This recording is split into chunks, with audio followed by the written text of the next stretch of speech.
O Brasil se tornou o maior exportador de algodão do mundo. Mas o que a gente faz para manter essa liderança, mesmo que os nossos concorrentes diretos, como os Estados Unidos, voltem a crescer? Eu sou Peri Pedro, sou consultor independente do mercado de algodão e esse é o último vídeo da série sobre a palestra de Nicosia de julho de 2025. Hoje nós vamos do Brasil para o mundo e do presente para o futuro no nosso setor. E se você assiste e ainda não se inscreveu no canal, se inscreve lá, dá um like, deixa o algoritmo saber que é para mandar mais vídeos como esse para você, combinado?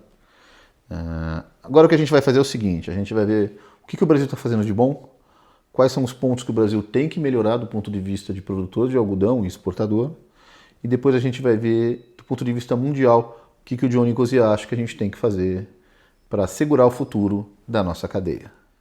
Primeiramente, o que o Brasil está fazendo de bom? O Brasil hoje tem o maior market share em 9 dos 10 maiores mercados importadores do mundo. Então, óbvio, tem alguma coisa que a gente está fazendo direito.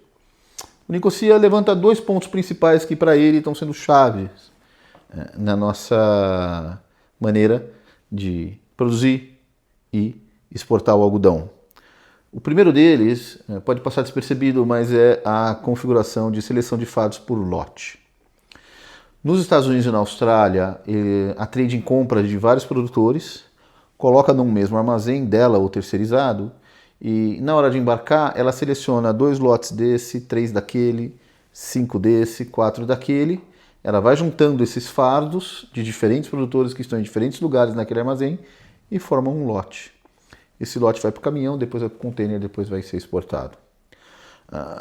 No Brasil, não. No Brasil, o produtor, o que ele faz é classificar visualmente os fardos que vão sendo produzidos. Ele agrega esses fardos e toda vez que você acumula um número X de fardos, seja ele 124, 140, 160, isso muda de produtor para produtor, ele vai chamar aquilo de um lote, vai juntar aqueles fardos, colocar juntos ao ar livre e a partir daí esses fardos vão juntos para o caminhão, vão juntos para o container e vão ser exportados juntos. A vantagem disso é que isso permite, primeiro, que esse algodão seja estocado lá do lado de fora, ao ar livre. Num segundo momento, os estoques são mais facilmente acessados, então os embarques são mais rápidos. Isso faz com que a armazenagem seja mais barata, porque vai precisar de menos investimento, tanto em infraestrutura, quanto em pessoas, quanto em equipamento, quanto em TI.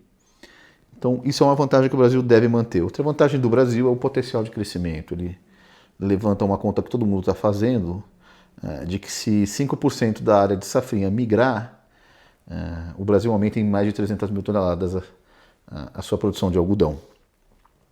Isso falando-se em milho safrinha no Mato Grosso.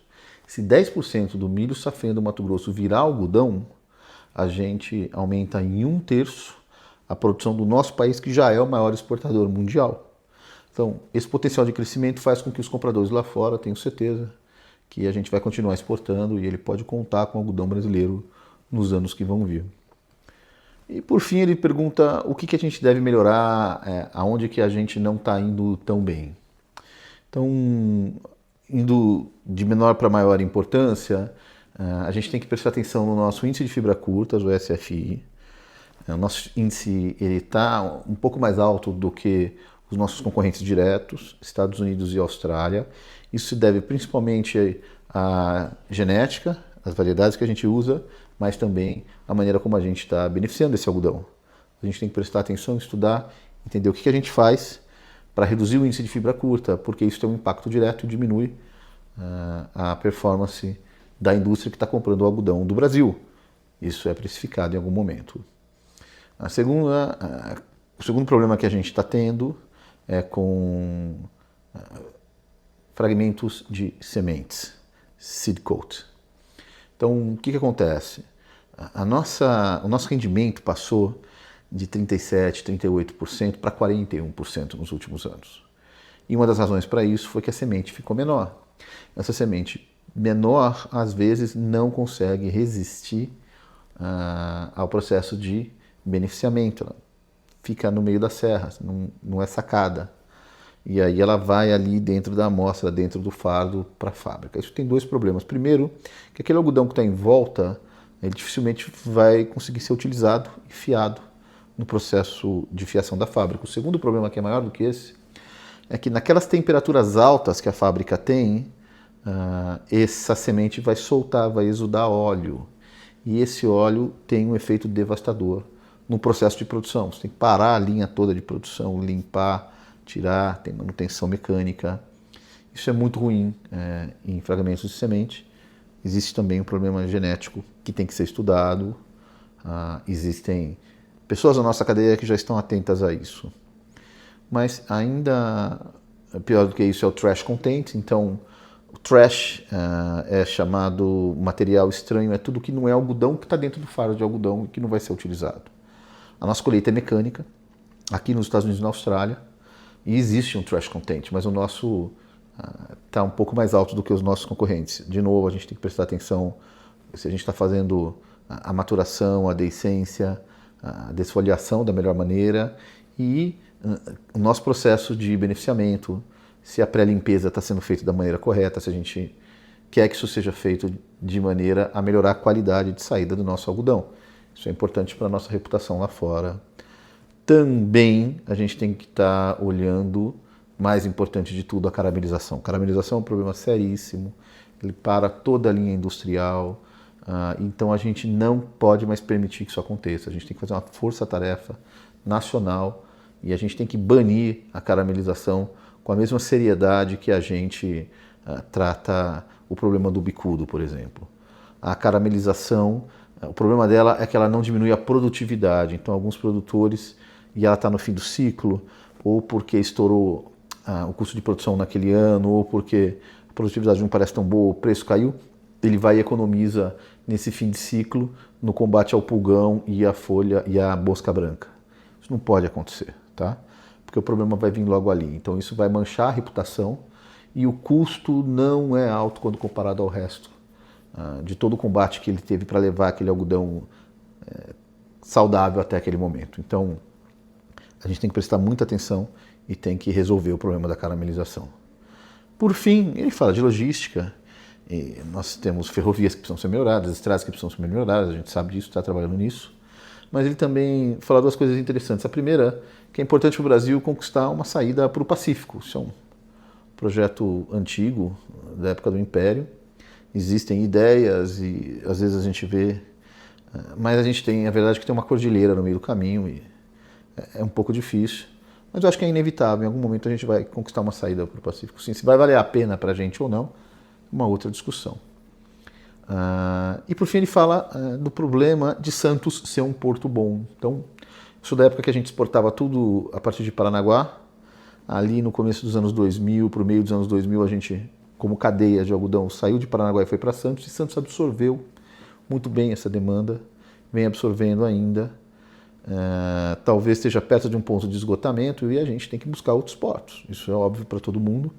Muitas trades têm trabalhado para desenvolver portos em Santa Catarina, portos na Bahia, portos no Nordeste, e a gente tem que continuar esse processo, porque nós não podemos depender de Santos, por melhor que ele seja.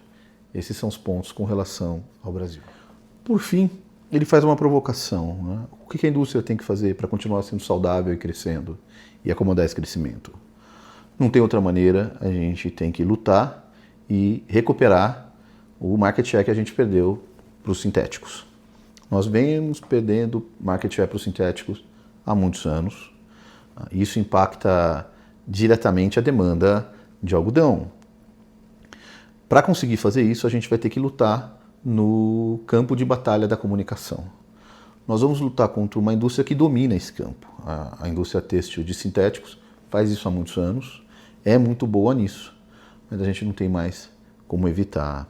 Nós temos que fazer uma aliança global da cadeia toda de produtores, consumidores, traders, corretores, agentes, todo mundo, para comunicar para o consumidor final as vantagens de rastreabilidade, sustentabilidade e impacto menor ao meio ambiente da nossa fibra natural, que degrada no meio ambiente, ao contrário da fibra sintética, em que toda a fibra sintética que já foi produzida na história do mundo continua viva em algum lugar como depósito de lixo. O secretário da Saúde do Trump atual, chama-se Robert Kennedy, RFK, ele tem um plano de 10 pontos e ele se preocupa com a redução dos plásticos no mundo, por causa principalmente de microplásticos. Então, microplásticos são partículas tão pequenas que a gente não consegue ver, ela vai parar no mar a cada lavagem e no mar ela vai acabar nos peixes e a gente acaba comendo de volta. E isso vai se acumulando no corpo humano como os metais pesados. Então, teve um estudo da Nature que foi demonstrado, o Nicosia mostra isso na palestra dele, um programa muito famoso nos Estados Unidos, chama-se Good Morning America. E esse estudo ele analisa o cérebro, o rim e o fígado de cadáveres nos últimos anos, na Austrália, esse estudo é australiano. E ele conclui que o cérebro acaba acumulando mais do que rim e fígado, e que o acúmulo médio dos cérebros era de 7 gramas, que é mais ou menos uma colher de plástico, só em microplásticos. Esse acúmulo maior tem uma relação direta com os casos de demência, além de outros problemas que você tem pelo corpo todo. A redução desses microplásticos passa pela redução de sacolas, de garrafas e, obviamente, de roupas feitas com sintéticos. A gente precisa conscientizar para aumentar o uso de roupas feitas com fibras naturais. Então, a cadeia toda, de forma global e coordenada, tem que investir em programas e divulgação através de especialistas, de ONGs, de institutos de pesquisa e influenciadores e de eventos de meio ambiente. Então, a gente precisa que os nossos eventos tenham cada vez mais pessoas desse lado que se sentem com a gente, que venham, e nós precisamos apoiá-los de volta para que a conscientização aumente e o nosso mercado seja defendido. Então, olhando os 3 vídeos e pensando nos principais pontos, as conclusões dessa palestra do Johnny Cosia são as seguintes. Primeiro, é que a produção para essa safra, para a próxima, parece ok, parece ser suficiente para atender a demanda, e a gente não deve ter uma ajuda nos preços vindo daí. A queda que a gente viu nos preços do algodão no último ano não foram suficientes para reduzir a produção no hemisfério sul, Brasil e Austrália. Mais que isso, nós temos programas de preços mínimos na China, que hoje paga $1,18 para o produtor chinês, e da Índia, que paga entre 80 e 90 centavos. E esses programas de preço mínimo impedem que as áreas naquele país também reduzam. O fato da China ter triplicado a sua importação na safra 23-24 fez com que ela aumentasse os estoques, então a gente não deve ter um aumento grande de demanda da China. No curto prazo, não é ela que vai salvar os nossos preços e fazer nossos preços voltarem para onde a gente precisava. Então, o que a gente precisa como cadeia de uma nova jogada? E essa nova jogada tem que ser onde a gente pode ganhar, tem que ser contra os sintéticos. Nós temos que nos organizar. E se tem uma cadeia organizada o suficiente do ponto de vista global para fazer isso, é a nossa. Então a gente precisa colocar a mão na massa. Ele também fala para prestar atenção no câmbio e na guerra de tarifas, obviamente, entender quem vai ser vencedor e perdedor dessa guerra e tentar, dentro do possível, estar do lado dos vencedores. Por fim, a mensagem final é que, ao invés de brigarmos pelo tamanho da fatia dentro daquela pizza, a gente deve lutar para crescer o tamanho dessa pizza. E aí todo mundo vai sair ganhando. Meu nome é Peri Pedro e eu sou um consultor independente de algodão. Eu ajudo produtores, indústrias e prestadores de serviços a navegarem esse mercado complexo e tirarem o melhor dele para otimizar os preços, tanto de compra, no caso das indústrias, como os preços de venda, no caso dos produtores. Se você gostou desse tipo de conteúdo, se você gostou da apresentação, se inscreve no canal, avisa o algoritmo que você gostou, para que você receba mais vídeos de análise como esse. Se você quiser comentar alguma dúvida ou dar sugestões para a gente fazer os próximos vídeos, a gente vai olhar com bastante carinho, tá bom? Um grande abraço e até a próxima.